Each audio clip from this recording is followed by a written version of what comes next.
Oh, yeah. That's right, ladies and gentlemen. Welcome to the Daily Hi-Fi Podcast. My name is Chana. As you guys know, I'm the Techno Dad, and I'm here with Joe, Mike, and Ron. What's going on, guys?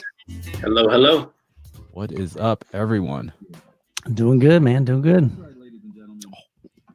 Oh, yeah. Oh, we got There some it is on the feedback. feedback. That's Michael's fault, I think. Always does that. You look guilty right there. I do. He's scrambling to touch the button. I'm about to do it too because Well, it's crazy because you got to keep two windows open the way this thing works. And so one of them's the live stream and one of them's kind of the behind the scenes. And there you go. I have to do it so too. if you don't have your volume down on your speakers, you get that double whammy. It's like, Well, the thing is, you can't go in and mute it because we have to go into our own channel to be able to talk to you guys, right? Yep. And so you're not able to turn down the volume because it's not live yet. So you have to wait till it's live. Yep. Mm-hmm. Yep. I hear you. Anyway, that's my excuse. All right, let me get set up so I can talk to everybody. There we go. See Hey, who is- Chana, I took your advice. Wireless keyboard and mouse here. Oh, nice. What's up, everyone? How's everybody doing? What is going on? Hope everybody had a great weekend. Oh, who do we Pretty got in normal. here? Kanga Empire, Techno Dad. Who's that? Regular guy audio. RGA in the house. The Vinyl R- Guru is here, ladies and gentlemen.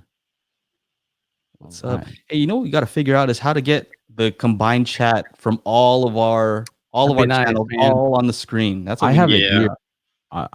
I have it here on mine.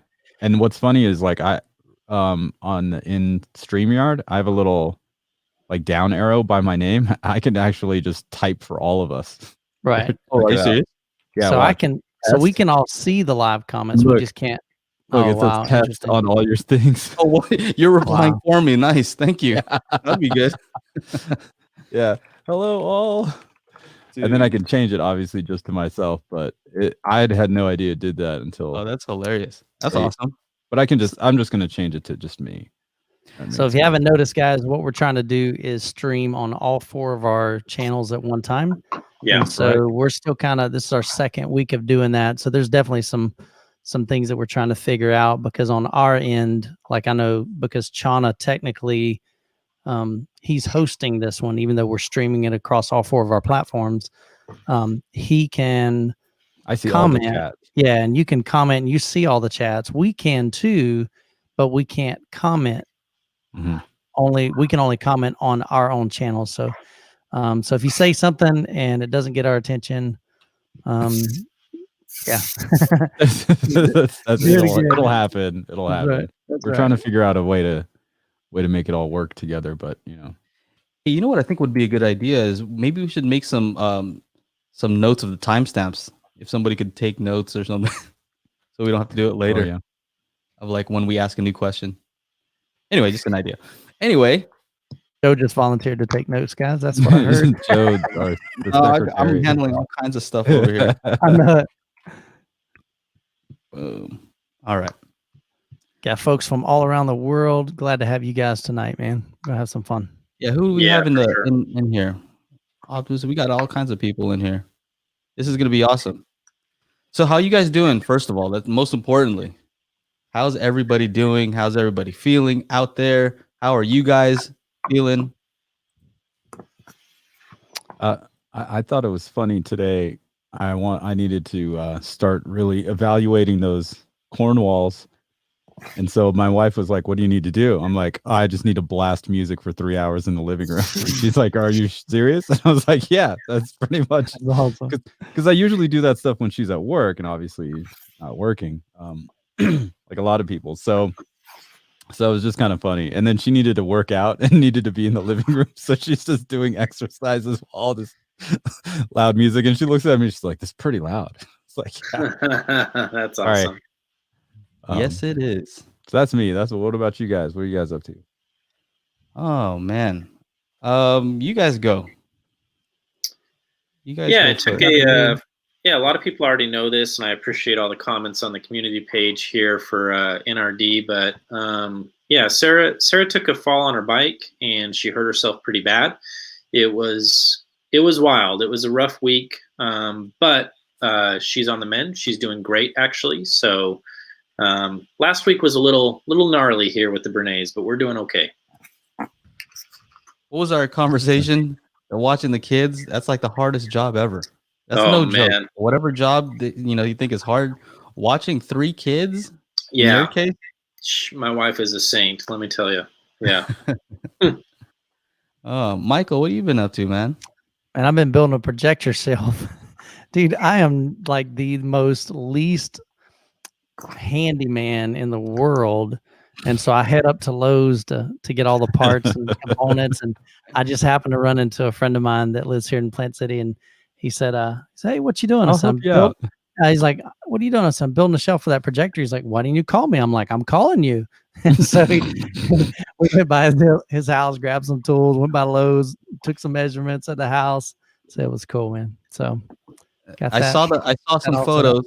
I saw some photos, and first of all, props for getting that set up. Yeah, nothing super fancy, but it works good. Well, it doesn't look like Ron Bernay's work. He gets fancy with the woodwork stuff. Man. Look at behind him, those red stripy things. He gets crazy with that. I mean, I don't know if it's on that level, but mine's just were you showing your guns, or are you pointing back there? I couldn't tell, Ron. You guys mean these shells back here? I still can't tell. I'm not sure. Yeah, I mean, so you got your projector set up? Yeah. So we watched. Oh my goodness, what was the movie Extraction? Have y'all seen that? No. No. It's with the Hemingway dude. Yeah, it just came out on Netflix, brand new. Chris Hemsworth. I always forget his last name. Thor, basically that dude. Oh yeah, Helmsworth, whatever. Dude, I tell you what, it was pretty cool. It was definitely pretty cool. Well, very cool. It's hard to tell if you like the projector because you're almost always smiling no matter what. Hey, so it's not like I can tell. The smile's just a little bit bigger. I just say, you got to look at the eyes. If the eyes get big, man, you're like, yeah. So the eyes are into the. That's how I know my wife is pissed off. The eyes get real big. Oh, mercy. That's awesome, man. Yeah. So, but otherwise, everybody's feeling okay. Yeah, good, man. You guys out there, you guys feeling okay? You know what the secret is? The secret is to stay busy. That's the secret. Have you been staying busy, Joseph? Oh my! I was up till like 9 a.m.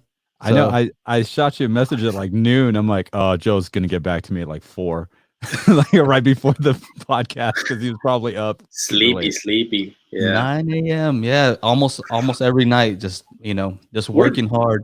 Yeah, what have you been working on, Joe? What do you got going on? Oh well, you guys already know. I've kind of like teased it out there that I'm doing this online trade show, first digital trade show that I've even seen, for sure the first one here in the hi-fi industry. And I just it's something brand new, so I want to make sure it's done right. And it's very, very tricky. When it's brand new, there's no model to base it off of, right?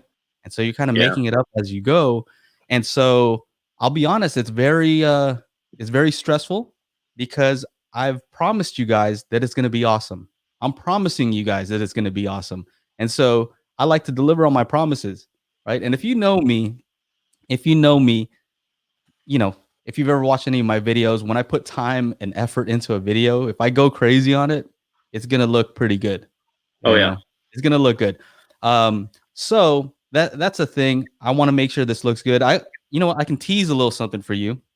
I'll show you the logo.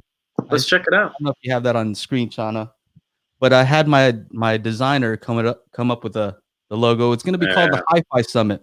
Getting a little sneak peek, guys. There you go. It's called the Hi-Fi Summit, and the color scheme he chose here. I told him, you know what?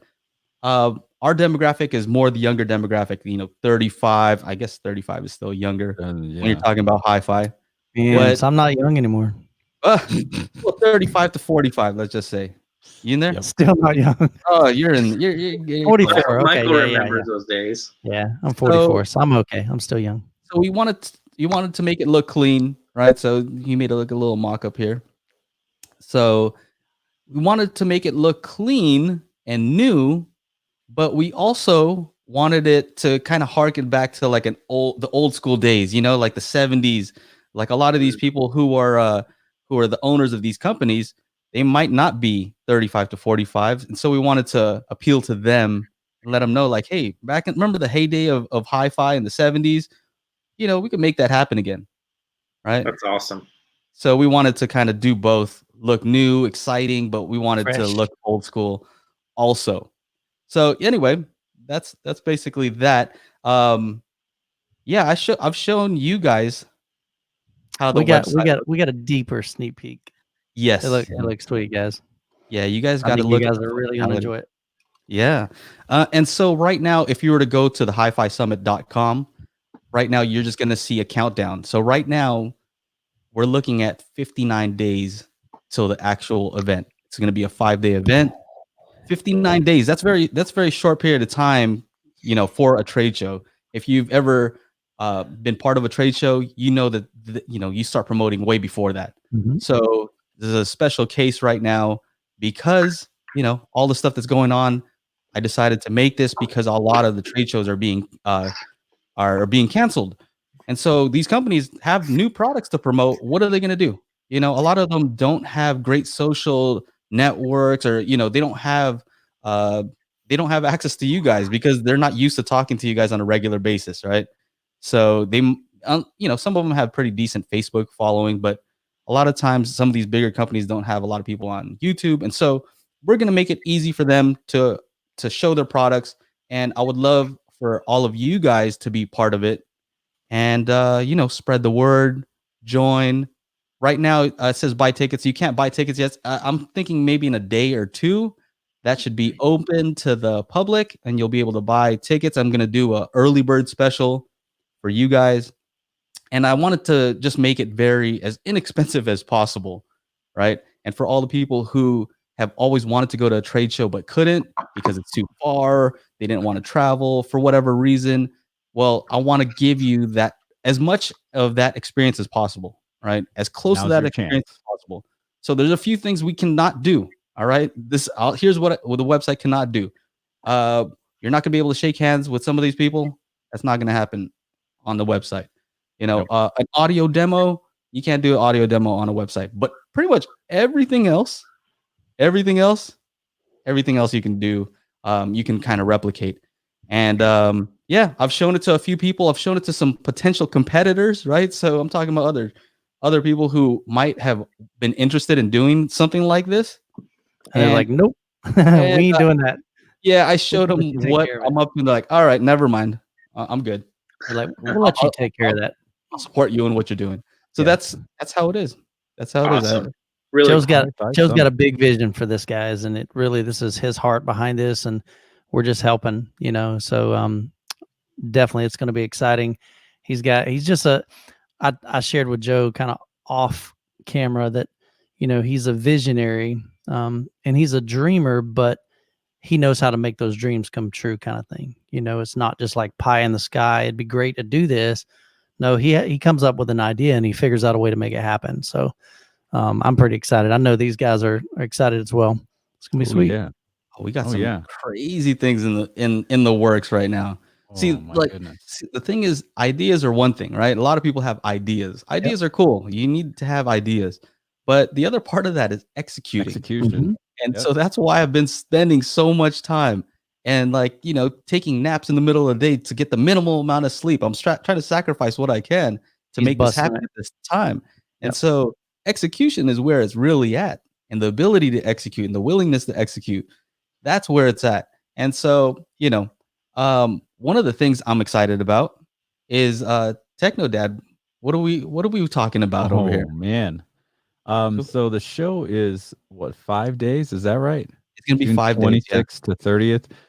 So what makes a good trade show is the after party. And ladies and gentlemen, I will be your after party host every night. Every And we night we're drop gonna the have some. sick beats, guys. That's right. I'll be cooking up fresh beats here in the studio, and you know, it's gonna be broadcast to everyone in the rooms. So it's gonna be pretty cool. And we're gonna have like theme nights. You know, you can come dressed up if you like. It's gonna be pretty awesome. I'm pretty stoked about it. We're gonna have fun with it. We're gonna try it out. See what happens. That's cool, man. Solomon says, Joe, as someone who has never been to a trade show, I live in Saudi Arabia. I'd like to thank you for allowing me to hopefully experience this, man. That's Wow. awesome, That's man. cool. That's so cool. You'll be able to experience this. You'll be able to experience this. It's That a is website. one of the downfalls to trade shows is that typically, unless you live close, a lot of guys can't make the trip because you've got to have airfare, you've got to have hotel, you got to get transportation, then you got to eat while you're on the road, and while you're there, it all adds up. And so a lot of people are like, man, I'd love to go to this or that. Well, we're bringing it to you. We're bringing it to your laptop. We're bringing it to your home. And man, appreciate that. Great Yeah, and comment. actually, if I know a lot of you guys know how to route your YouTube feed or whatever through your stereo system, because that's what you're gonna definitely want to do. Crank it up. Mm-hmm. You're gonna want to bump that. Crank it up. Mm-hmm. We have Turn some cool it stuff. up. I don't know. I'm kind of Yeah. hoping that we might have some giveaways or some stuff like that. Oh, we don't even want to step foot in that realm. You know what? I don't think they can handle that. They can't handle it. It might be You don't think- good though. It might be a good idea. Just might be a good idea. Just throwing that out there, you know. Well, here's the deal. All right, so let me just kind of explain here. I kind of hinted at it in that video where I was talking about the idea, and it's basically this. A lot of times these companies spend way too if I told you how much these companies spent on traditional trade shows, you'd be like, are you serious? That is a ridiculous amount. And it's crazy. It's crazy how much they spend on these trade shows because they have to ship all their stuff. If they got people manning the room, they got to get all those people there, fly them in, they got to put them in hotels. Feed those people them. gotta eat. So they're not going to be eating some cheap stuff, right? So they go out to nice dinners. And so that gets very expensive. And so if you saw the bill at the end of the day, you'd be amazed. And so I'm telling these companies, I'm talking to all the biggest companies. Think of the biggest companies in audio, aside from, let's say, Bose or something. But think of the biggest. I'm not talking to Beats. They're not invited. Just think about the biggest companies. I'm talking to all of them. I'm telling them about this. They're loving it. And they're giving us their feedback. So they're helping us, make it better. And I'm telling them, like, look, you don't have to spend all this crazy money on well, you can't. So even if they wanted to do the trade show and spend all that money, they couldn't. The shows, a lot of them are canceled, right? And so the audiophile, I see your deaf audiophile, I see your question. I'll get to it. So basically there's no real option, right? And so what I'm saying is I'm telling them I'm going to charge you as low as I possibly can for these companies. And instead, I want them to do some awesome giveaways. I'm talking about ridiculous giveaways. I'm not talking about like, no. I want them to go, if they were going to spend, what, 50 G's? Yeah. Well, that's the reality. It's expensive because my last job, I was in charge of trying to figure out how much we were able to, what it would cost to do a booth at a convention. And it was going to cost $40,000 just for our booth. Then you have to rent that space. You have to pay just to get it off. I mean, it was insane. It was probably going to cost us about $60,000 every single time we went to a show. Okay, there you go. So it's a huge amount. It really is. Right? Think of that number divided by 5 or 6 or more, right? And then with the rest, let's say you have 50 G's extra, right? What if you're to do $50,000 worth of giveaways? What kind of publicity would that be? Would you guys out there like that? Would you? Let us know in the chat. Does that sound good? Would you like it if some of these companies, some of the favorite companies that we talk about all the time, would you like it if they did, a $20,000 giveaway of all kinds of products, 30,000? Would that be enticing? You let me know. Dude, you're enticing me already. What's going on? You got a $5,000 system, $2,000 system. They can do all kinds of cool stuff. Yeah. That's cool. That's cool if one company does it, right? But how about if, a bunch of companies? What if all these companies are doing that? That's what I'm talking about.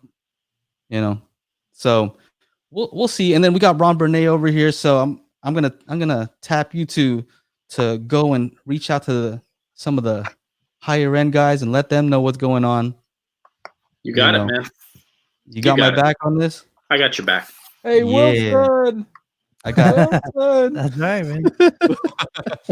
Now Wilson, you may just get a pair of bookshelf speakers, but Yeah, I you don't think guys- anybody would be I complaining mean, at those. it's- They'll give you the terminal that you plug your There you wires go, into. man. Like, there That's you right. go. Get that. Put it on a 70 shelf. Ron, you got some speaker cable connects, right? Like contacts. Oh yeah. With some big Mac Daddy speaker cables. Joey, what were you thinking for ticket pricing? You were going to answer that question Yeah, from so earlier. ticket pricing. Now I was looking at ticket pricing for a traditional trade show, right?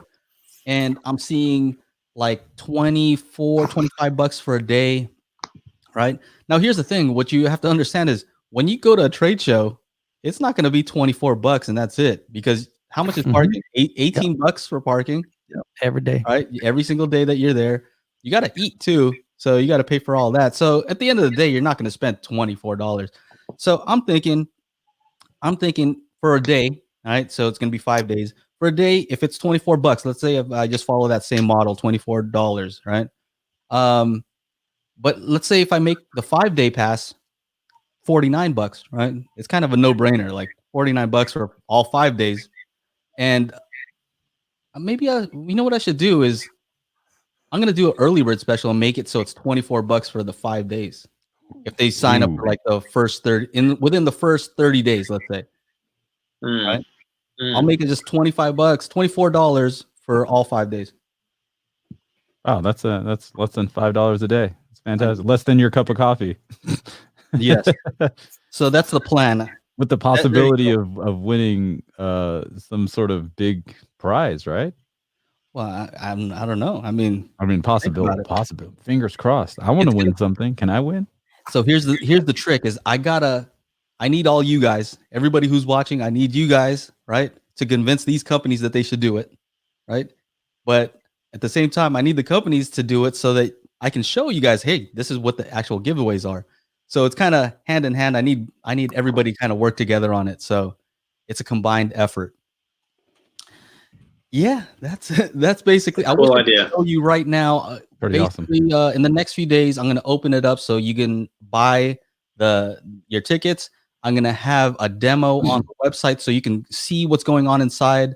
And the other thing is we're going to obviously have seminars that you expect at a conference, right? You expect to see seminars. So seminars, we're going to have those. That's going to be available for free to everybody. Right. And you don't get that at trade shows. Yeah, no. Most of the time those are extra. Yeah. Yeah. You guys can all watch all the seminars, no problem. And yeah, that's basically it. And so the thing is, if you cannot afford to spend anything, and I understand that that's the case for a lot of people right now, I understand that.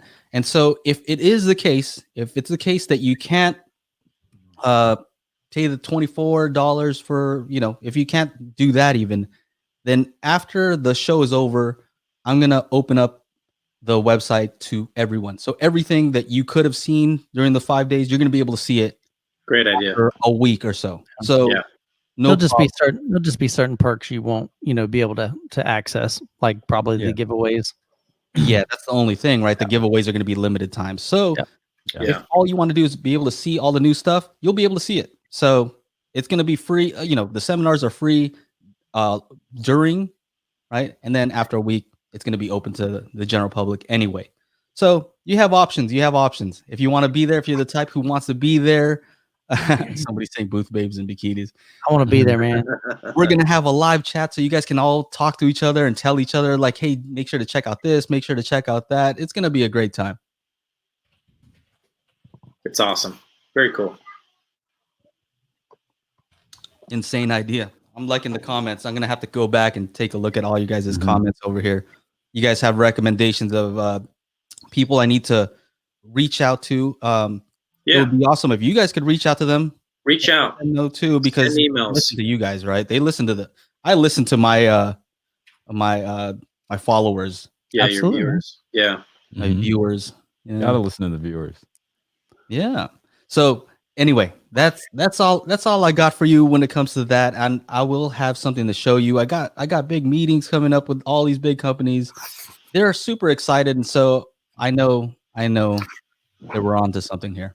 So that's it. If you have any questions, email me, leave a comment on any of my videos. I'll do my best to respond to it.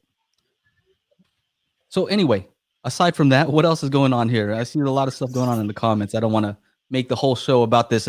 This show, I'm sure you guys will see it, from now till 59 days from now, you're going to see it everywhere. Yeah. So here's a good question. Random question, but where are you guys getting your haircuts in this day and age? And I'm actually rocking my Corona cut, which means I'm not getting any haircut. Let it go, So man. Let it go. It's just growing. Joe, I know, was cutting his own hair. Yeah. I've cut mine like literally all my life. Oh, wow. Like literally just clipper, just buzz it. I put a 4 on it and that's it. There's no fade. There's no fancy. I'm dead serious, man. It's like it's a youth man deal. His haircut is even a youth man deal. I don't pay a dime for those. I buy clippers like every 8 years. Even his haircut's a youth man deal. That's right. He doesn't even mess around. It's a 4. He doesn't have time for all that, fade, all that. Dude. I get my girls about every 2 or 3. I'll get them to trim my neckline. Some people are saying their wife cuts their hair. There you go. I wouldn't trust my wife to cut my hair. Do what you gotta do. Although I should invest in some clippers. Ron gets down on the facial hair. Like every time someone was like, "What's Ron's facial hair gonna be this time?" Mutton chops this time. What does he got?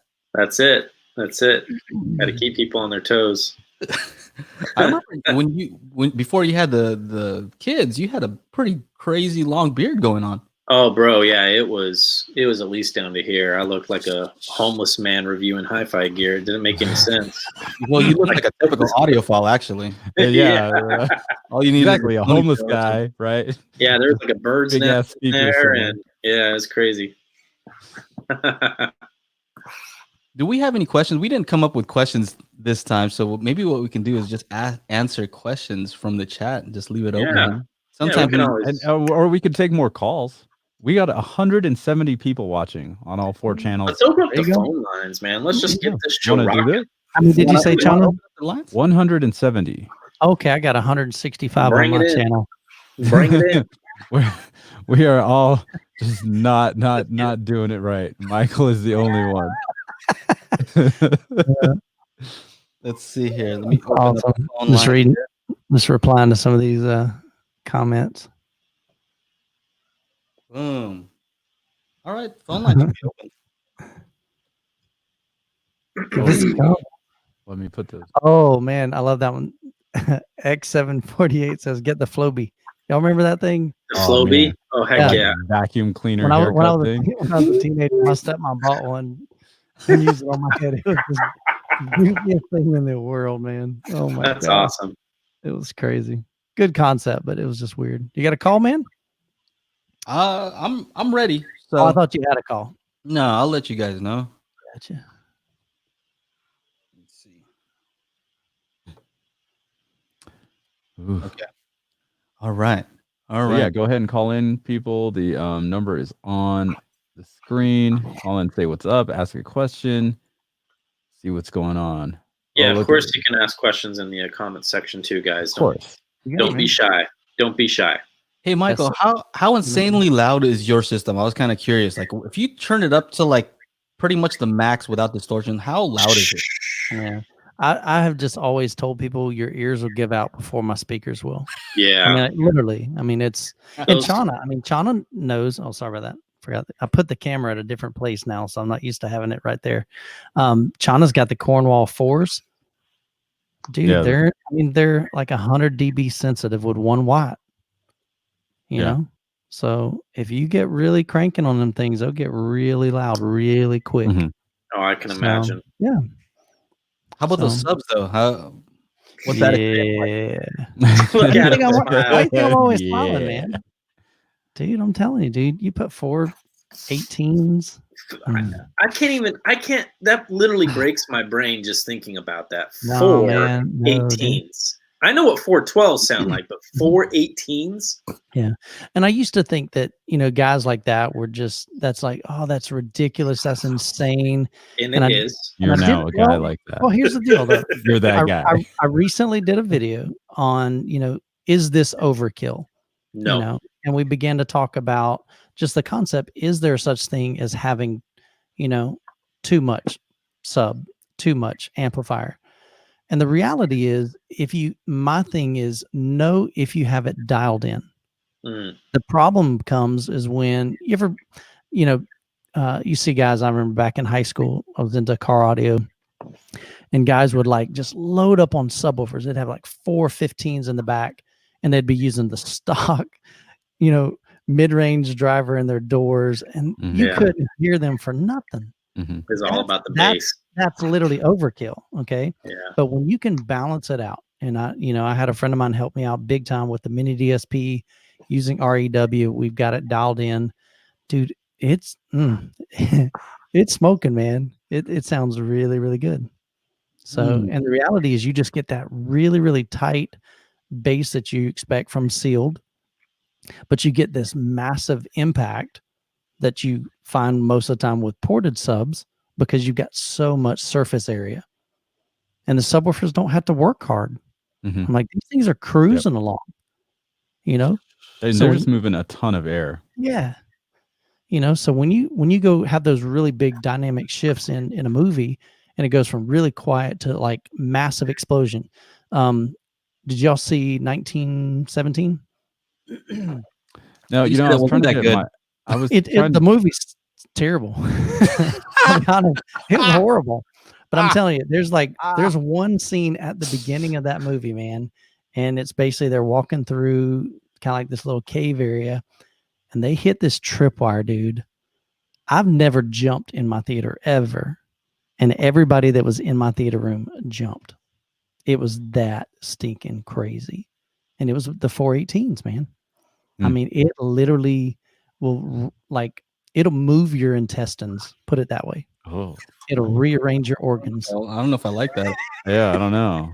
Well, how many brown notes are you hitting with those 18s, bro? Dude, like people are like, nah, your butt cheeks. I gotta go to the bathroom now. They tuck her so tight in it, ain't nothing from that. Hey, shout out to George Barrelone. Is that how you say it? For the super chat.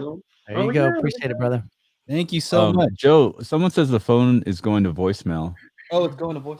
Uh-oh. All right, here we go. Any exposure to Arendelle sound? Okay. I know that Shane from Spare Change got some Arendelle sound, the THX. I don't know which ones he got, but I only heard about it when he made a video about them. I think they're from Europe somewhere. You know who else has got them? Oh my goodness. I am literally drawing a blank. Another content creator. Oh, the Villa Man. The Villa Man. Yeah. Hey, you're on the air. Can you hear us?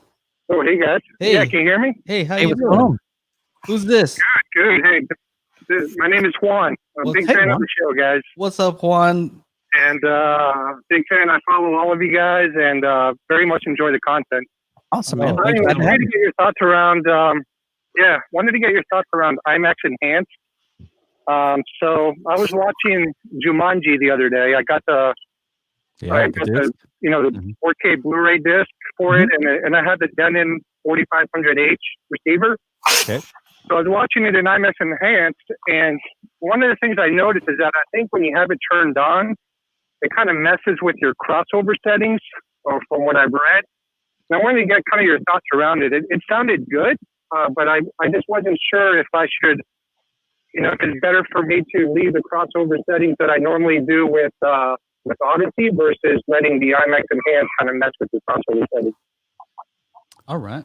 Who wants to get at that? I have the 4500H. Yeah. I'm actually making a video on Dolby Atmos and DTSX versus IMAX Enhanced. Have you gone to the surround parameters section in the AVR while the IMAX Enhanced content is playing? I did. And I saw that there was some settings around, I think, like low pass filter and high pass filter, and I just left it in auto. Yeah, I would suggest keeping that in auto unless you are really like tuned into how your system works, right? You can go ahead and play around with those. I noticed that it's in my system, it's just easier to just keep it in auto. And I know when Joe and I were talking about it, like there's just more information. Like there's more low end. I hear more stuff in the surrounds. It's Phil Jones. Phil Jones. Is that his name? Philip Jones. Yes, Phil Jones. I I don't know drew why a he goes blank by too. Philip now. We call him Philip. Phil, but on his thing last time it said Philip. I'm like, what? Yeah, okay. Okay. Yeah. So he explained it to me in the best way possible. You're getting the full dynamic mix from the theater as opposed to a near field mix that you'll find on all the discs, on all the streaming stuff. So I would say just leave it at auto. Unless you really want to try it out, and if you could spend a few hours trying it out, changing your low pass filter, changing your high pass filter. But if you don't know what those things do and how they relate to your system and what they can do, then just leave it on auto. So that's what I think. What do you think? You've read that it actually changes the crossover because I would think that it shouldn't change your crossover settings because that would be dangerous. First of all, right? If you put on something IMAX enhanced and then all of a sudden anything that was cut off at 80 hertz is starting to play 20 hertz tones, that's not good, right? That's no good for the speakers, right? So I'm not sure if it actually does that. That was exactly my worry because I have a pretty capable system. So I have my fronts crossed over at 80 hertz, but I read online that I think when you turn it on, it sets the crossover at 70 hertz. So I think my speakers should be okay in going down to 70 hertz.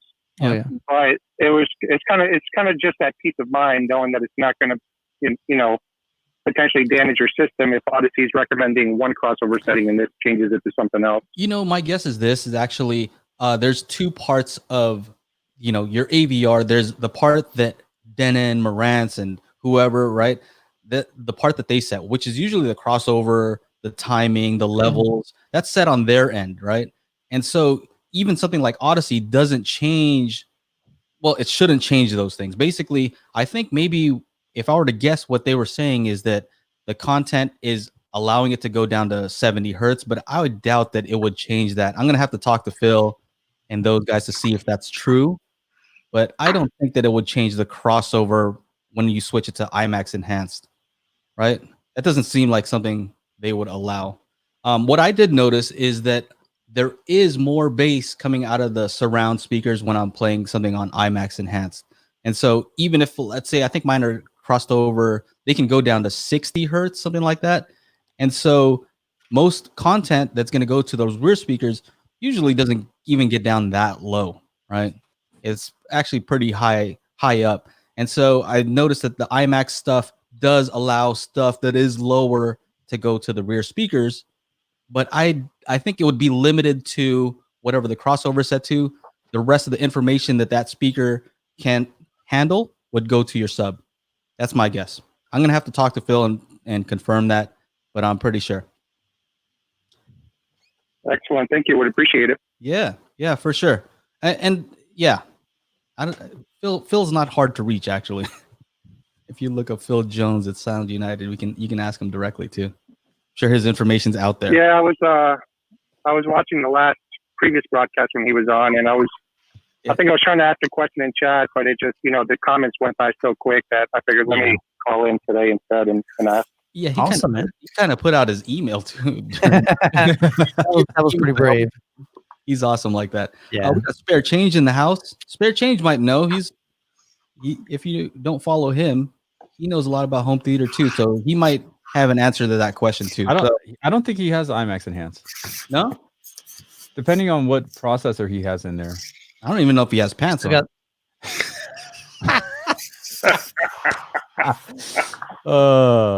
Wow. What is up, Spare That's Change? a vigil, man. What's going on, brother?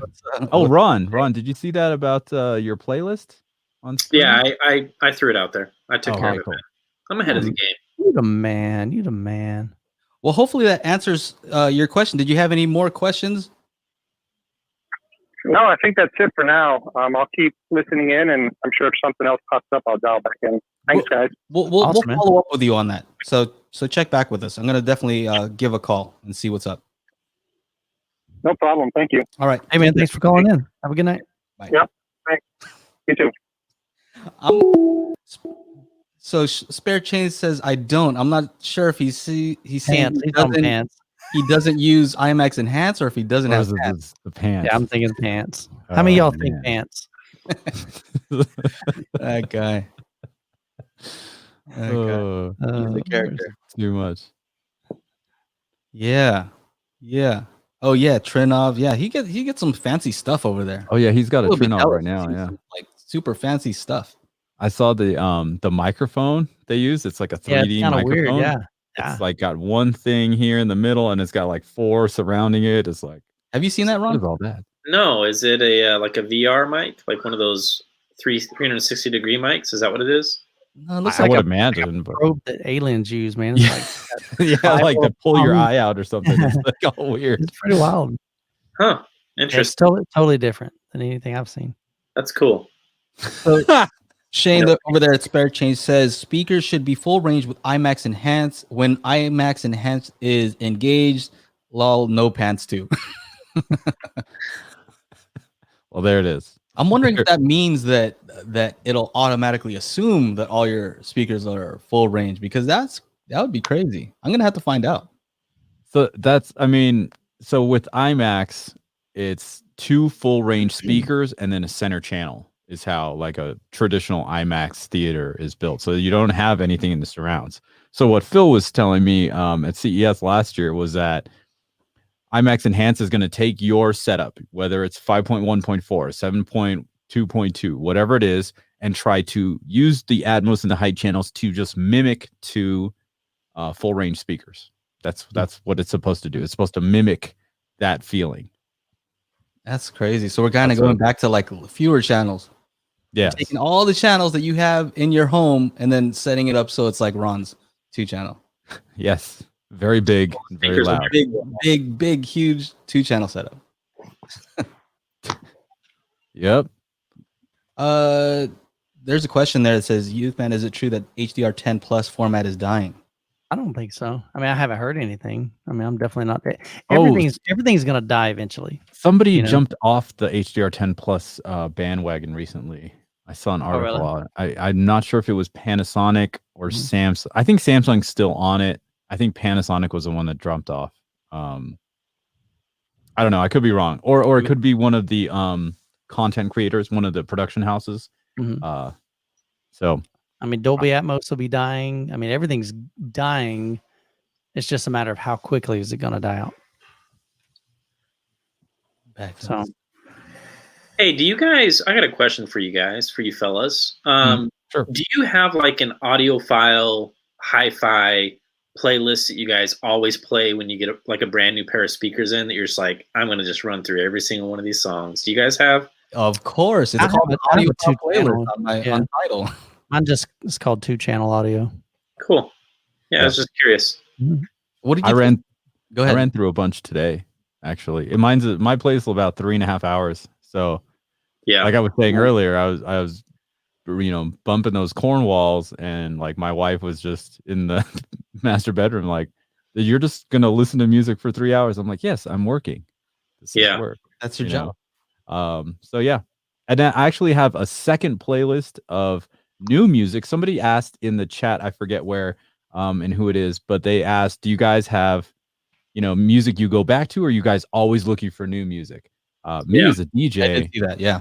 I'm always looking for new music. So it's actually a combination of the two. So I have a new playlist that's just filled with Tidal MQA files, right?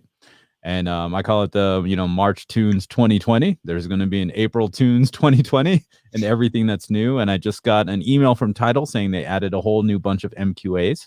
So if you guys have Tidal MQA, definitely peruse the new MQA section. A lot of new tracks. Yeah, I haven't been looking for a lot of new music lately, just because, I don't know. I think when you get older, it's just kind of like there's so much music that you've already experienced that you have an emotional connection to. It's like, I don't want to necessarily look for new music.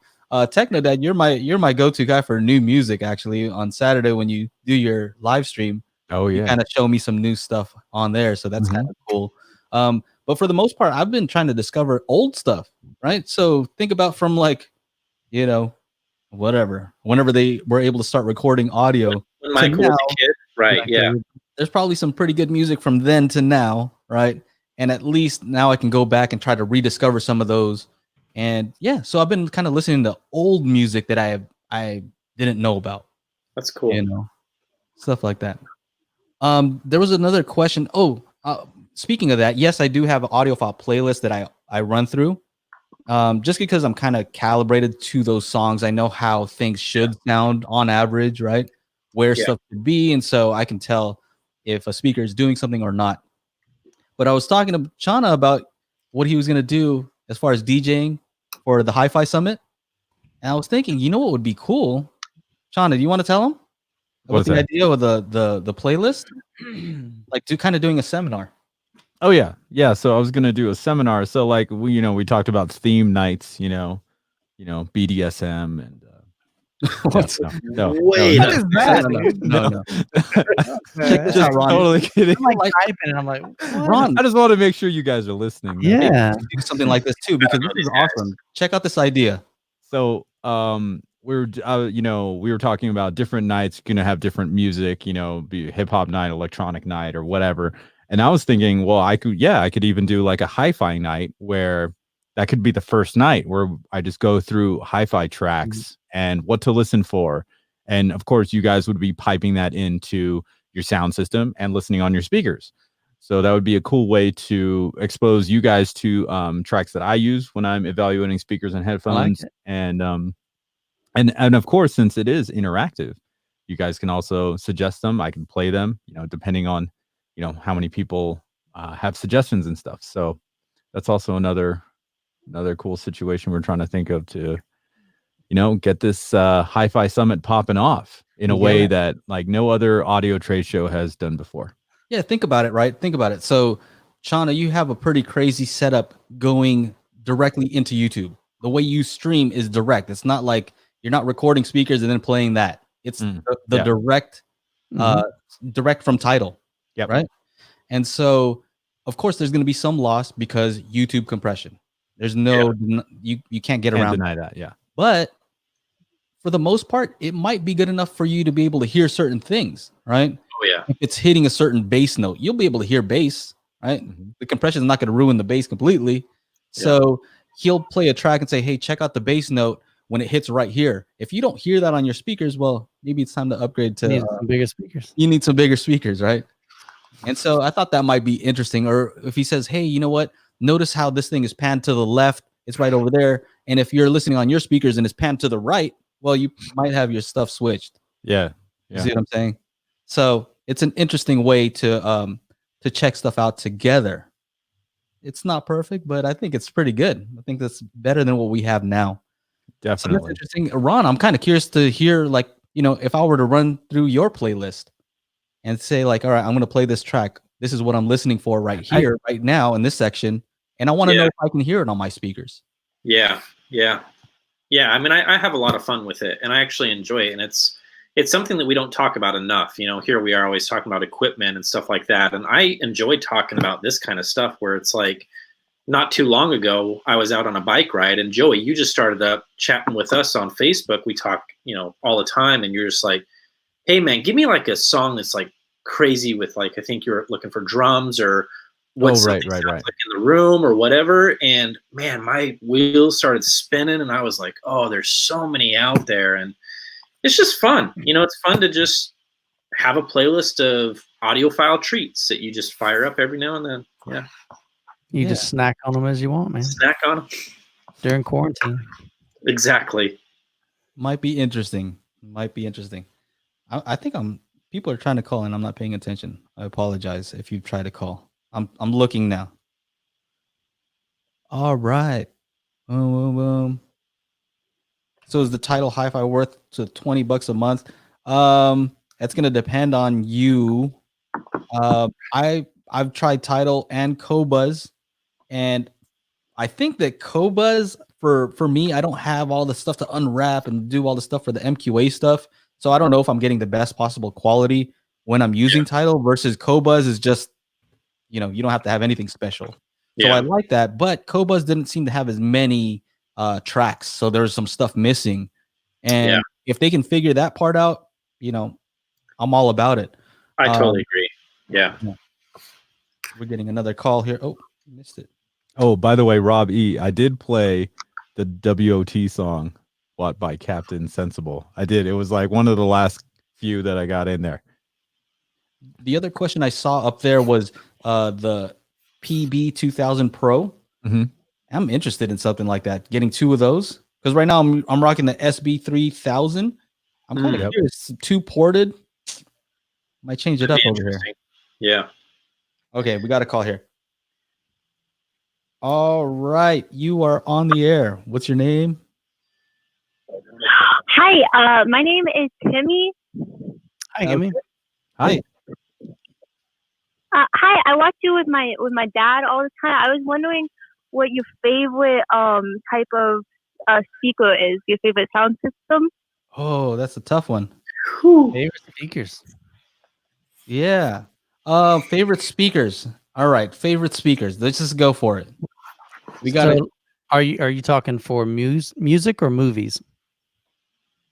Probably for like home theater and then also for like streaming services. Mm-hmm. So a little bit of both. Oh, a little bit of both. I guess, okay. Yeah. Oh man. All right. Well, I mean, the top of my leaderboard, I have a speaker leaderboard where I rank my favorite speakers that I've reviewed, right? And so only stuff that I've reviewed, not stuff that I've ever heard in life, but like stuff that I've actually had. And on the top is still the Denton 85th anniversary. I just love the way they look. I love the way they sound, and they're good for music and movies. So that's gonna be that's gonna be up there for me. Awesome.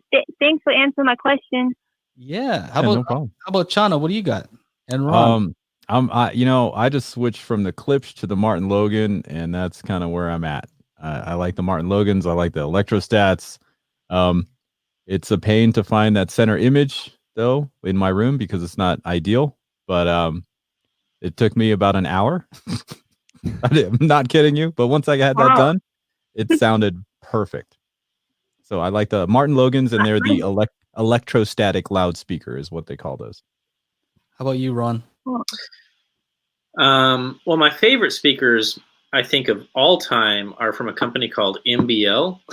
They're these crazy looking omnidirectional speakers that will just blow your mind. I think those are probably still my favorite of all time. But of stuff that I've had and reviewed, I think the current king in the house is the GR Research and Exoticas, which are an open baffle loudspeaker, and I love those to bits. They're great. Yeah, also we're talking about some stuff that's kind of expensive sometimes, and for inexpensive, I also still like those Mica RB42s that are $149 a pair. I still really, really, really like those. I've just gotten done reviewing these Edifier R1280Ts that are powered speakers that are $99 a pair. Wow. And I was just like so happy that they actually sound good. Well, well, Joey, those MBLs are only like 90,000. So only 90,000. Yeah, they're it's pretty close. What kind of speakers do you have right now? I think you said your dad listens to. Yeah, what kind of speakers? My dad has the Klipsch one. He's gonna talk. Right. Okay. I think it's the I'm not exactly sure which one it is right now, but it's like Klipsch reference series. I think. Bookshelf. Yeah. So I have like two towers. I have like a center speaker. I wish I knew the names. I'm not really good with the names of them, but I have the side speakers. I have two speakers on each side to like spread the sound. And then I use the Dolby Atmos ones as the background, actually. Okay. Cool. That's awesome. Well, just to let you guys know, you guys really made my day calling in and letting us know. That's awesome. That's awesome. Makes me very happy. Yeah, thanks. Yeah. That's sick, man. We love you guys. Well, it's always funny because people are always saying like, how do we get a different generation into this? Yeah. And well, I said you got to make it fun. That's you got to make it fun, and you can't make everything $100,000. That's the simple solution. Make it attainable and make it fun. Yeah, definitely. I agree. Well, thank you guys. Thank you for calling in. Thank you so much. Yeah, you guys are great. Thanks. Bye. We appreciate it. Bye. Good night. Hey, Chana, my guys are saying that there's two streams for New Record Day going at the same time, which is really weird. That's awesome, Ron. Some reason when I was logging in, I thought I saw it twice. Yeah, we like hacked YouTube, I guess. That's really hilarious. You're just Dude. trying to double down on those views. Yeah. I know. That's how you do it. Just do Time, like time to multiple bring up things. Patreon real quick. I've only got dipping. one. I only see one on here. Huh. Yeah, I don't know. All right. We'll Kinda weird. roll with it. SB3000. They should give away a bunch of SB2000 Pros or Yeah. EB2000 Pros. I'm gonna talk to them over there. I know I don't know if you guys saw the SVS live streams that they've been doing, but they had more people watching than us. Oh wow. And they only Oh, had they only have 10,000 subscribers on their YouTube channel, but they had like over 300 people watching their live stream. I was like, what are How you dare guys doing? You know? How dare And then I saw that they were doing a bunch of giveaways. I'm like, There you go. this thing. I text Nick right away. Hey, giveaways work, huh? I think Yes. you're good, Ron. I popped over to your channel. The way you've got your homepage set up, you've got kind of like what's current and then your recent upload. So it's just showing it twice, but Okay. it should be the same feed. Yeah. Oh, is that what they're talking about? Yeah, I think so. It just shows twice, but if you look at it, it has the same amount of viewers. So Sorry, I'm One of my missing guys the says NRD is streaming in stereo. That's funny. Yeah.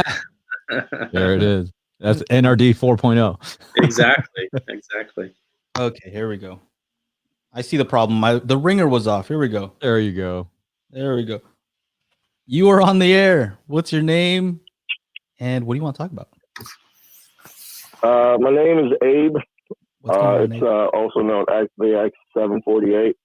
Okay, what's up? I want to talk about the Dolby Atmos 7.2, or I'm sorry, when you have a 9.2 setup, the front speakers. How important is it to have it exactly aligned to get the good sound for Dolby Atmos? So in other words, it's not a perfect room. yeah, and nobody has a perfect room, even with the dedicated theater room. I think as close. I mean, I know one thing that I ran into was, we even have like rafters, up in the attic. And so you kind of, sometimes you can't get exactly where it says, but you just want to make sure you're in a pretty good ballpark. You don't want to just be randomly saying, okay, well, I'm just going to slap a speaker up here, and hope it sounds good. Do the best you can to kind of go along their guidelines. And if you look at the Dolby Atmos website, they have like degrees. And so it's not like they're saying you have to be this absolute position, but there's a range. And so you just want to try to stay in that range that they recommend. Okay. Yeah, I mean, the front three, I would say, are the most important to get the same. But a lot of people have been telling me that they have a full SVS setup, including their Atmos channels, and they find it's like this nice little bubble that they're in, and it all sounds the same. Again, like with Dolby Atmos, anything, it all depends on the content you're watching. Like if there's some movies that are in Dolby Atmos and a lot of the action scenes just have the score coming through the height channels, which is kind of ripoff if you think about it. But yeah, you can definitely mix and match. Your surrounds don't necessarily need to be exactly the same, and your heights don't need to exactly be the same as your fronts. About the brand? What about the brand name as far as compared to the rears? Should they be all the same brand?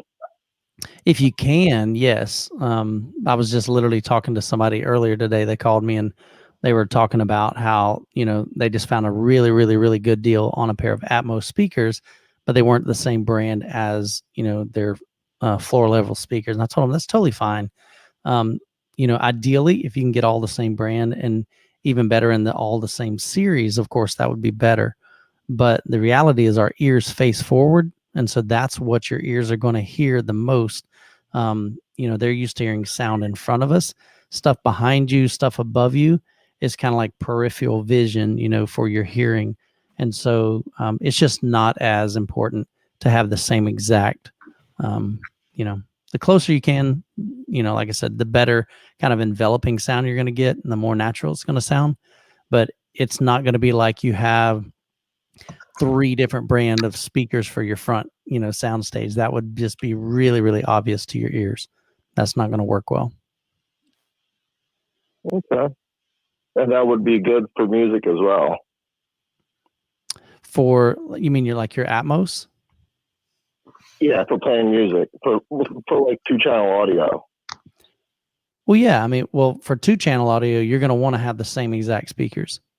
You know, you don't want to get a, you know, one brand for your left speaker and one brand for your right speaker. Of course, that is going to sound very, very odd. I've even done the different center channel, and it sounded. Yeah, it's going to be weird. It was distracting when something would go from left to right. It would sound different when it hit the center speaker. Yeah, no matter what.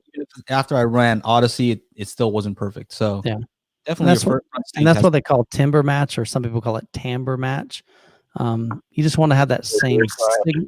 Yeah, you just want to have that same style sound, that same, you know, you don't want to mix a soft on tweeter with a titanium tweeter. You're going to get a totally different sound. It's going to be like a different kind of pitch in a way. Yeah. Okay. Yeah. Great question, man.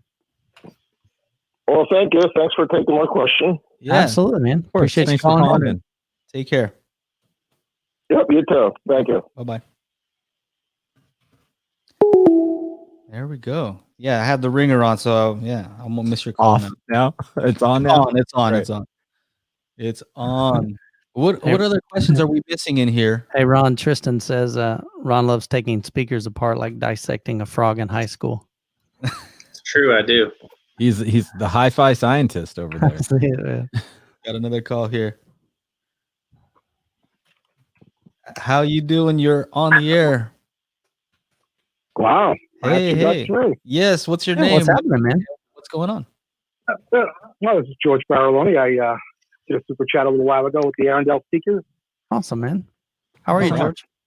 That's good. But I guess my question is, one of the, you know, I watch a lot of YouTube videos, watch you guys all the time. Oh, thank you. One of the things that we don't really, no problem. One of the things we don't really see a lot of is like the comparison, say like the Klipsch line. You have the stuff you can buy at Best Buy, and then you have the reference Premier series. Yeah, sure. And then you have you have the flagship models. I mean, quite a big difference in price between, you know, all of them, especially with the flagships. Sure. You know, so it's difficult to find like what really is the difference between, you know, the cabinets and the bracing, the drivers. I mean, some things you can see, like the difference between like a 1-inch or a 1 3/4 inch titanium driver, right? You know, tweeters and stuff, but you don't really see an awful lot. There's no comparisons. There's no charts. So without having to buy them and then try them and send them back if you don't like them, I mean, there's no way to audition these things, but this is what you guys do. So yeah, sure. Yeah, that's always hard. I mean, mostly with the Klipsch, what I found, because I've owned a bunch of Klipsch over the years, the biggest thing in the higher end reference series is they use a compression driver tweeter, and that thing, I don't know what the physical differences is in say that and just a regular titanium, but it's a huge difference. They use typically a bigger horn. It's a much bigger driver. A lot of times you go from say a 1-inch driver in the reference Premier series to a 1.75-inch compression driver in the RF7 threes, and it's just massive. That top end is smooth, it's beautiful, but it's big, like a huge soundstage. I would assume you get a lot more volume out of that as well. Yeah, well, maybe. Yeah, I mean, volume. Yeah, definitely, because you can crank the RF7s like, and as long as you're feeding them clean power, they're not going to distort. But I was able to crank up the RF, the 8060 FAs. Man, they've got a beautiful sound to them, you know. And so, really, I mean, you always run into that law of diminishing returns. Part of that you're going to be paying for cabinet work. Not even just the physical, like the bracing and stuff, but you pay extra for like the veneer, the real wood veneer. And so you get that with that RF7 III. So there's a lot of pieces. So there's a lot of pieces that go into that additional cost. So yeah, I mean, my draw to the flagship is definitely the real wood veneers and just the better craftsmanship. Absolutely. The only drawback that I see to the RF7 is really it's just a two-way design. Yeah. Well, to answer your question, I think you were saying, you don't want to have to ship stuff back, but I think that's one of the great things is that you have the opportunity to try stuff out at your house. Of course, yeah, if they're huge speakers, it's kind of a pain to have to do. It's not kind of, it is a pain to have to go and do that. But you're able to audition stuff at your house. I think Clips is doing something crazy like 90 days or something trial. 3 months 3 months you get to try these speakers out in your home, so it's pretty ridiculous. I mean, that's an awesome service, and I know SVS does something similar, 60 days where you can try something in your house. So I think that's definitely the best way. I think one of the issues that you touched on though is that it's kind of hard to narrow stuff down when it comes to speakers. Like if I were to search for speakers on Amazon, it goes like, there's a filter on the left. It sorts by like size and weight, like dimensions and weight. And those are things I don't care about when it comes to a speaker. And so I think that's going to be one of the things we're going to be doing on our on the Hi-Fi Summit. Yeah. I think another thing, especially with the Klipsch line that you're talking about, once you get to the RF7 threes, all that stuff is made in America, and that really shoots up the price, right? It's all assembled in Hope, Arkansas. It's designed there, so that also plays a part into it. The RF7 threes, for instance, also have bifurcated cabinets, meaning each woofer has its own separate cabinet, whereas the reference Premier and the reference line do not have that in there. So there are all these little things, and again, with the wood grain on the RF7 and any of the heritage stuff, like those things look gorgeous. Not like the reference stuff and the stuff at Best Buy doesn't, but I have like the cherry walnut, American walnut, or the something cherry. I forget the names, but man, I was like, man, I'm so moving away from black speakers now because the wood grain on their wood veneer, whatever they call it, looks gorgeous. So there's a lot of things in that, and then of course the drivers on the RF7, like Mike was saying, those are way different than the drivers on all their other lines. So I think it's more of a specific parts kind of situation. And that's also driving the cost up. Yep. Michael, did you feel the mid-range was really there with it just being a two-way with big 10-inch drivers? Yeah. So typically, and honestly, that's real debatable with a lot of guys. Some people will claim that a three-way is better, than a two-way. I've heard this guy. Three-way is always better. Oh, come on, man. I've heard some great. It's terrible, man. Dude, my goodness. It's terrible. So really it's a preference because some guys really prefer a two-way sound. You can have some amazing speakers. Like Ron, for what would be an incredible two-way speaker for two-channel music that you've heard? Oh man, there's a ton of them out there. I mean, the Dantes are fantastic for. Well, actually, that's I've got in trouble. It's not technically a two-way. The new debut reference are a two-way, and those are fantastic. Those are incredible. Yeah. So I'm not sure that a three-way necessarily makes a speaker sound better as far as mid-range. Again, it's just preference. I've heard a lot of the three-way older heritage speakers. So you got I had the Heresy 3s, Forte 3s. They to me sounded better in the mid-range than the RF7 3s. But in my room, the RF7 3s just sounded so much better than either one of those, from my setup. So the best thing, of course, always is if you can just try to hear them for yourself, because that is the only way that your ears are going to know what your ears prefer. And like Joe said, if they're offering a 90-day trial, I mean, if that's really what you want, that's the only way to know is to bring them in your own home, in your own setup, because your acoustics are going to be way different than my acoustics in my room. I mean, my room is really loud in my 2-channel setup. And I don't even really consider it a 2-channel setup. I just have it there for some music listening, and but it's less than ideal. But the RF-73s, I've tried a bunch of different speakers, and that was always the ones that stayed. Wow. Yeah, I mean, I think you're right, Michael, because a lot of people love to go to these shows because they're able to hear the speakers, but they're going to sound totally different in your room than in a hotel room that they've set up. Yeah. So I think take advantage of the in-home trials. Yeah, I'll probably do that. I definitely used through your channel. I bought the SVS SV16 Ultra. I think it's a beast, and it's awesome. Great. It's crazy, right? It's a phenomenal subwoofer. Unbelievable. Yeah. Yeah. It's every once in a while. You're right. You're watching a movie and you literally jump. Yeah. It's so intense. Yep. Well, that's awesome, and hopefully that answers your question a little bit. Yeah. Definitely gets me down the road a little further. I appreciate it. And you guys are awesome. All right, brother. Thanks. Have a good night. Thanks for calling in. You too. Thank you. Thanks a lot. So there's a thing at around 5:10, Chana. Somebody, JP Winters, asks, why don't we see more center speaker reviews and comparisons? Seems overlooked for such an important speaker. Seeing many matching centers that were lacking. You know what? That's true. And you know what? This conversation that you guys were just having about 2-way, 3-way, I prefer a 3-way center channel. Actually, I tell you, the SBS blew me away.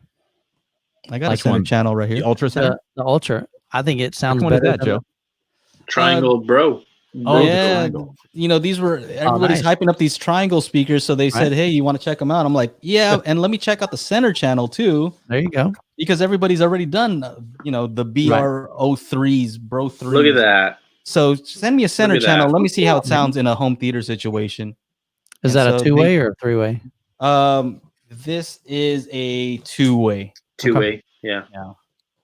But yeah, I was testing them out last night, and these are measurements. If you do measurements first and you look at those, you can never tell if the speaker is going to sound good because the measurements are kind of crazy. I'll let you later on. You tell me what you think. Yeah, I want to see him. I'm curious. Yeah, you're gonna laugh. Oh boy. Yeah, but when I was listening to them, I'm like, oh, these sound. I'm using them right now, so yeah. I think JP Winters, to answer the question, is that they're so specific. Center channel is so specific. We can't do like a two channel review on that. We can't, not necessarily going to be listening to a whole bunch of music. So it's always going to be in like a surround sound or even a 3.1 kind of situation, or I know there is one or two websites that do review. They do like a blog review on center channels.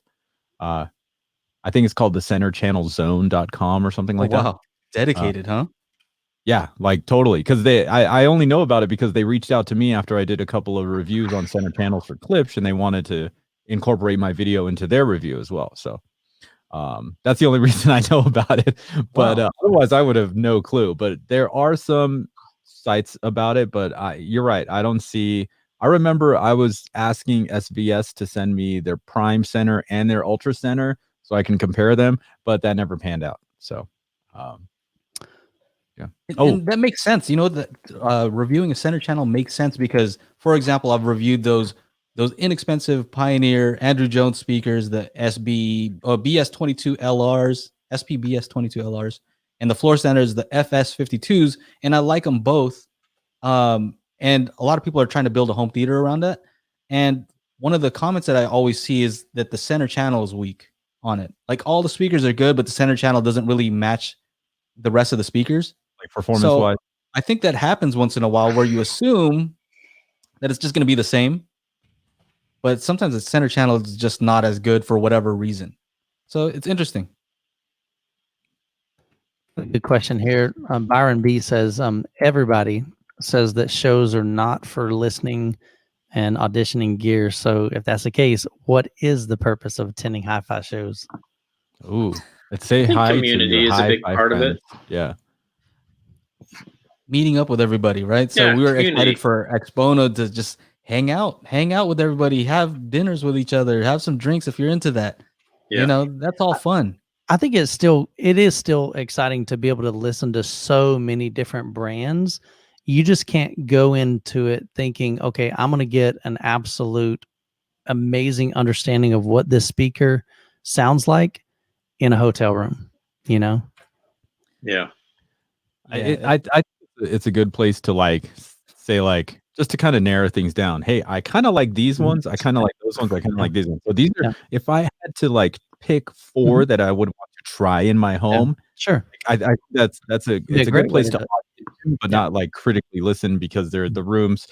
When Joe and I did the show, like it was just nonsense. Like some of the stuff happening in these rooms. So, yes, it is very hard to critically listen into a hotel room or in a hotel room, but you can get an idea of like Yeah. what you like about a certain speaker, and then do some more research about it or try to get a pair in your home.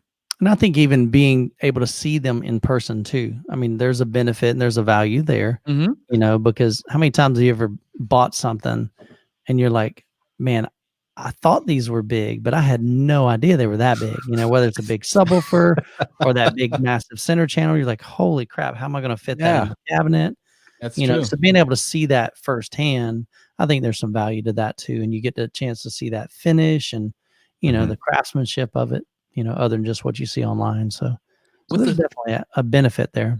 with the sound at a trade show, what I kind of the way I think about it is it's the okay, let me just say it like this. If it sounds terrible, right? I don't assume that it's always terrible. It could just be the room.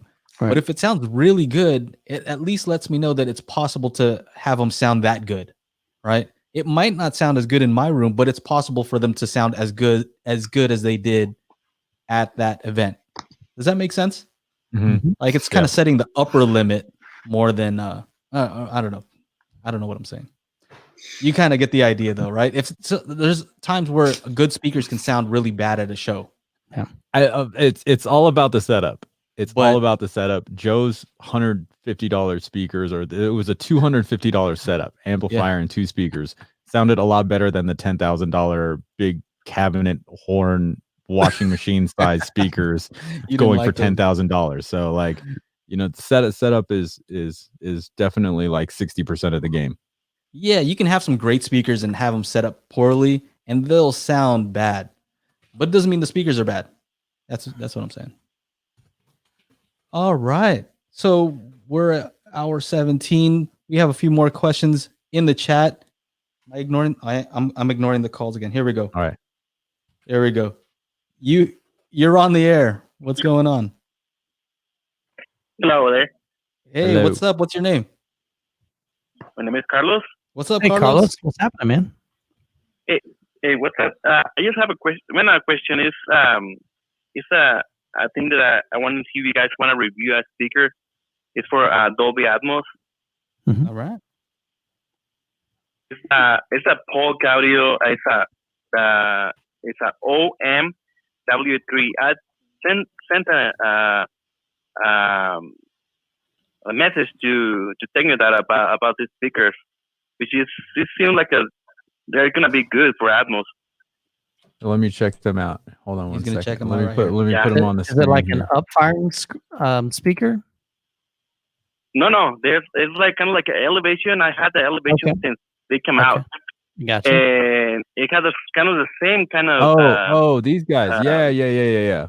Actually, what's funny is like we have these at my work at the hotel that I work at. They have these in the lobby, and they kind of like fit in the corners. Do you see this, guys? They kind of like fit in the yeah. corner. Yeah, Have they're this like kinda rounded back. Gotcha. Mhm. Yeah, so it'll fit between like the ceiling and the top part of your the wall there. And it Gotcha. looks like you can still mount them on a mount, and they're pretty light.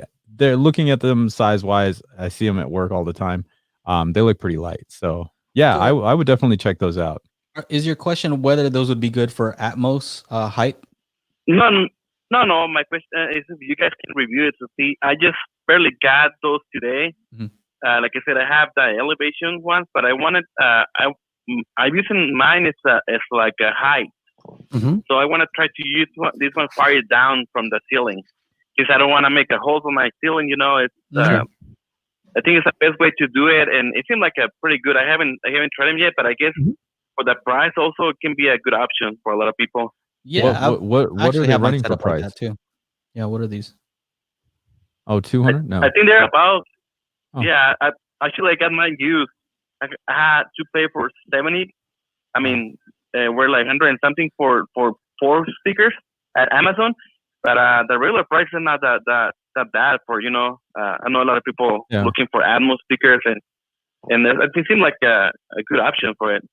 Definitely looks like a good option. 169 a pair, brand new. Yeah, that's not bad. So for like less than $400, you can get 4. That's good. I would say, I don't know if you guys think, do you guys care if the height channels are 2-way in your system, or do you prefer it to be concentric or full range, something like that? Does that matter to you? Like that there's a point source or not? No. I cross my high channels over at 100 hertz. So I don't care if they're 2-way or. Yeah. Okay. That's what I was thinking too, because like, you know, it's 2-way, but you don't see too much information from those speakers. So like mine, I cross over like around 120, like I said, the elevations, and actually right now I'm using as a Philips speakers as a bookshelf, which has a ribbon tweeter, and it sounds amazing. And you can find them in a used market. But even for music, I also impressed with the sound of the. Pretty much, a lot of people doesn't know about those speakers, but they're really good, and I use them as the Atmos too. And man, they're good. Cool. All right. Well, cool. Thanks for the recommendation. Very we have. Cool. Yeah. If anybody has some info all the time, and cool. I watch you guys all the time, and to all of you, and keep doing the good work you guys doing. Thanks, Thank you very Appreciate much. it. Thank you for calling, and thank you Thanks, for the Bob. recommendation. Alrighty, be safe. All right, take care. Bye-bye. Bye. So kind of to piggyback off of that, it is kind of interesting. I see this a lot. Somebody will say in like a Facebook group, they're like, man, I just got these speakers. I wish somebody would review them. I'm thinking, you know, if you like them, then you don't need I mean, you know what I'm saying? To me, the review is for when you don't have the option to hear something. And like, you know, we've got a guy in the chat room that says, hey, I don't have access to those. I don't have access to get speakers to hear them and to demo them. So I rely on your opinions. I rely on your, you know, what you're seeing and experiencing with speakers.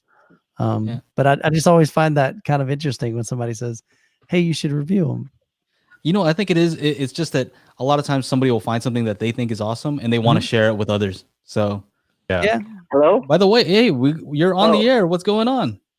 Oh, finally. Who is this? Who is this? It's Frederick. Hey, Frederick, what's up, man? Subscriber. Yeah, I'm subscriber to all you guys. Woo! Thanks, buddy. Appreciate it. Awesome. Who do you like? Who do you like the best? I'm just kidding, man. I'm just kidding. What's your question, man? That's subjective. That's subjective. It is. What's your question for it? Well, it's probably for everyone. I tried to reach out to Ron, but it's probably everyone's busy with, you know, everything that's going on right now. So my question is, I've been a car audio guy for 30 years, and my background is specialized car audio. When I was in the Philippines, I was an installer, a tuner, and a shop owner. Oh, wow. Now that we migrated here in the U.S., so I wasn't able to work on the same field. Now I'm just doing all DIY audio and all my hi-fi stuff. So I've been concentrating on that. And just this past few weeks, I've had the dilemma of figuring out what kind of AV receiver I want to use. I've been a few years ago, like 5 years ago, I've been exposed to a lot of Marantz because in the Philippines, our distributor for Focal and Marantz are the same people. Gotcha. And now I've been lost looking at all the options. There's so many channels now. It's really confusing. Yeah. Now, I saw some stereo receivers that take HDMI, like the Marantz and the Denon. But I'm open to getting more channels too. But the main question is, which one of these receivers can I use also for sound quality in, say, a two-way scenario? Sure. That's the one thing that scares me, that I buy even a higher end, say, AV receiver, and I wouldn't be happy with the sound quality of it being how do you say that, revealing, or say detailed, or say a bit warm, all that hi-fi stuff. I mean, just, I'm not saying going extreme hi-fi, but just say in the middle. What's the budget too? I want approximately. Well, let's say 1,500 the most. Okay. Like that. That's a nice budget. Yeah. So I don't mind less channels. Because I was looking at the 2-channel Marantz and the 2-channel Denon, but I figured out maybe you guys can recommend something with more channels, just so if I move to a different house, I can use it to expand the home theater with it. Yeah. So that's basically the dilemma. Because I've been looking at facts over reviews and stuff. Nobody talks about sound quality when it comes to AV receiver. It's mostly power. Can it drive these speakers? Yeah, what features it has, that kind of stuff. Yeah. Yes, correct. Yeah. But nobody defining hey, this is extremely detailed. This is, all you get from say a hi-fi review. Yeah. Yeah, I hear well, that. I think it's kind of hard to say something like that. Yeah. Because also you have to think about what speakers you're pairing those with. So correct. If you have some really efficient speakers, some not so efficient speakers, then you're going to have a difference in perceived loudness or output. Correct. In which case, but are you going to be? But do most of them? I'm sorry. Go ahead. No, go ahead. Go ahead. It's all you. Go for it. I mean, but do most of them would give you the same amount of detail that you get from, say, an integrated amp from, say, a mid-end integrated amp? Would you get the same sound quality or detail that you get from those from an AV receiver? I want to jump in and real quick just say that, Chana, I know that you use a Parasound power amp, and you also use Denon on the front end. So you kind of have experience with, listening to something with the Denon directly or Marantz directly versus, listening to it through the Denon as a preamp going into the Parasound, right? And so, you've had experiences with different stuff. So basically, for a 2-channel setup, when the AVR says it's rated at 110 watts per channel with 2 channels driven, it's probably putting out that much. In a 5-channel, 7-channel, 9-channel, 11-channel, it's not putting out that much. Not even close. Not not nearly as close. So if you're worried about longevity of the receiver, if you're worried about sound quality, and I think at least a lot of today's sound quality depends on the digital to analog converter in these things, since a lot of stuff is streaming. Unless, a lot of these things do have, phono input, phono stage if you have a turntable.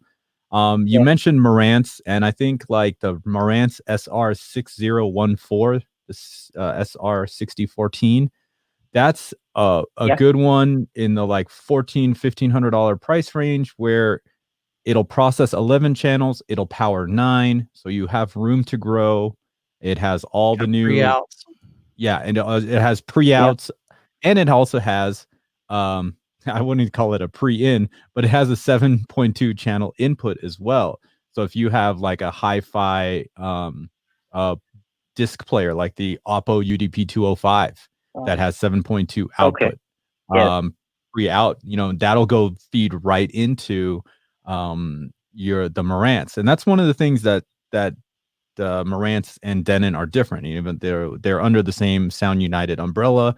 They have the same looking menus, same layout on the back. The Marantz has that 7-channel input, which the Denons don't have. And then, of course, if you are running 5 channels or 7 channels or 9 channels for Atmos or whatever you get into down the road, having the pre-out is awesome, because then you can add a 5-channel amplifier like I do. I power my ear level speakers with a really high current amplifier, 5-channel amplifier, so that I know that each of those speakers are getting 250 watts all the time. And it's a complete overkill, and I love it. I've seen the like crazy expensive AV receiver, like an Arcam, Yes, or I think the higher end of Anthem. I'm not so like Anthem audio control. All those things are. I mean, do they, aside from giving you, say, a much cleaner power, is there a sound difference that you would hear? Yes. So what you're talking about depends on the AVR's room correction. Okay. The room correction in Anthem room correction and Dirac Live, which you'll find in the very, very high end stuff, those are on another level. And then you get even to a bigger level when you go to like the Trinov stuff that's got like 32 channel processing, just retarded amount of stuff going on with that. And of course, the setup on those machines is also more intensive. So how about if you were to run a pure direct on all of them, though? Do you think you'd be able to hear a difference? No processing whatsoever. Just straight up amplifier versus amplifier. That's a good question. Yeah. So if you put it in, say, direct to reflect just the sound in, say, just a 2-channel, would you hear a tonal difference? That depends on the listener. That depends on the listener, because each amplifier and speaker combination, each amplifier will affect the speaker differently. Some will have a more neutral sound, and the combinations of things. I've heard in the Klipsch forums a lot that Klipsch and Parasound sound great together. Some people don't like the way their Yamaha sounded with their Klipsch, but they like the way the Denon sounded with their Klipsch. So it's really a subjective thing. So it's very hard. And like the reason why I think the reason why that information is not out there so much is because it's just too hard to make a blanket statement. This amplifier is neutral sounding with these speakers, and then somebody else hears it and they're like, no, they were too forward sounding. I totally agree with that. I'm surprised you didn't say Denon X3600. You always recommend that because you can expand it and add, it has pre-out. Yeah. I mean, it's cheaper than that Marantz, but he mentioned Marantz, and he mentioned that he wants better sound quality, especially for a 2-channel. So that Marantz is like a little like 1 to 1.5 steps higher than that Denon X3600H. And if he's using 2-channel, he might like that HDAM chip. Exactly. The discrete circuitry. Discrete stuff, Yeah, I mean, also take a look. Maybe I asked your budget. Double that budget would be what Ron has, the NAD M10, which is an awesome 2-channel setup. The NAD, and cool. It has HDMI, and also you may want to take a look if that's $3,000 somewhere on there. For $2,500 for around 750, I believe they have the NAD D3045, something like that, which is a 2-channel small 2-channel setup with HDMI also. So you have options. So, I forgot to ask Ron if the NAD has HDMI. It does HDMI and ARC. Yeah. Yeah. Yeah. Okay. All right. Thank Super you, cool. guys. You Yeah, guys no stay problem, man. safe. All Yep. right. Yeah. Appreciate calling in. appreciate the answer. And you're from the Philippines, so I better be your favorite. Wow. Why do you want to do that? Yeah, dude? just Hey, kidding. Joe. I didn't know that you were Filipino. Yeah. Come on, man. Joe claims. What's going on over here? I didn't. Come I, on. There's a I guy- didn't know. He looks Spanish. Oh, Hey, okay. I'm gonna let you know this. There was a guy that called in from Canada last week, and he said the same All right. thing. Wait. Thanks for calling, man. Thank you so much. Bye. Take care. Bye bye. Take care, man.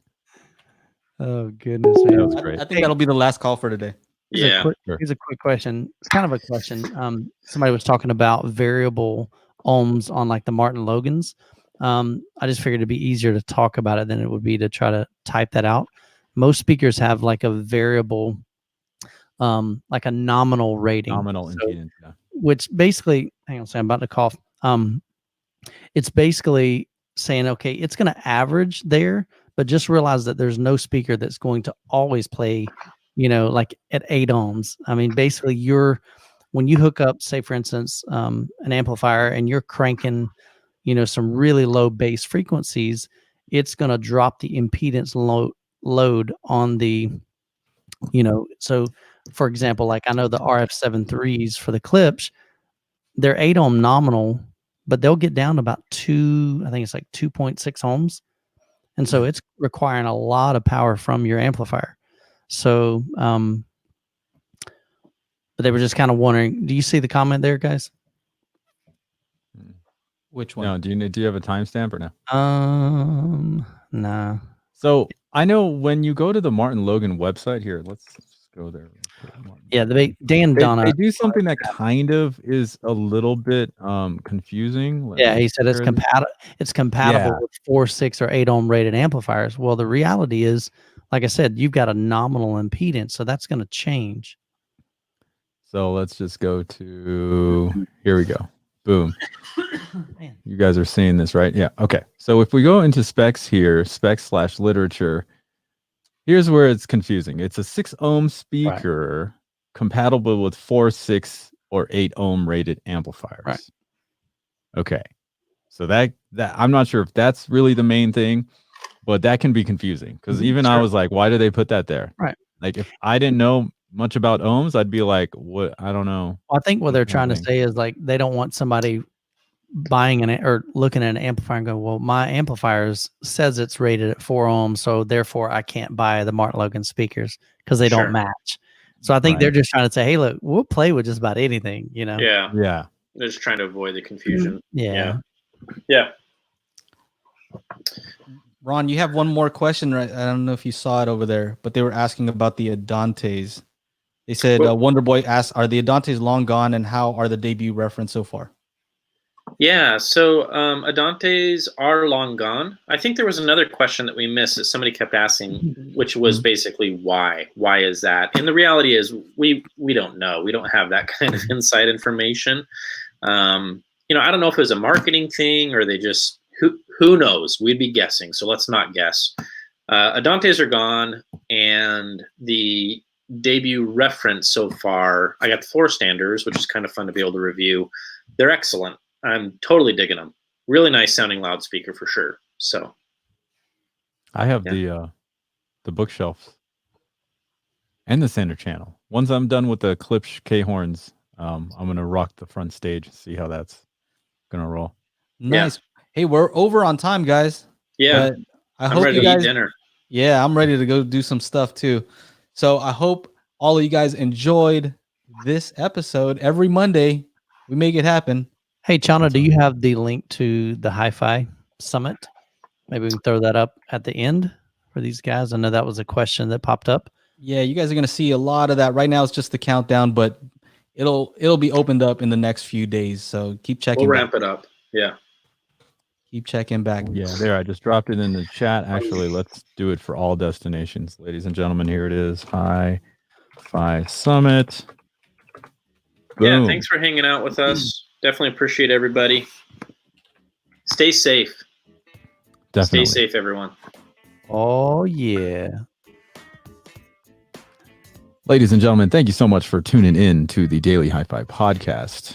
On behalf of New Record Day, Joe and Tell, Youth Man. My name is Chana, the Techno Dad. We'll see you guys next Monday, 4 p.m. Pacific Standard Time. As always, keep listening. He did not go there, man.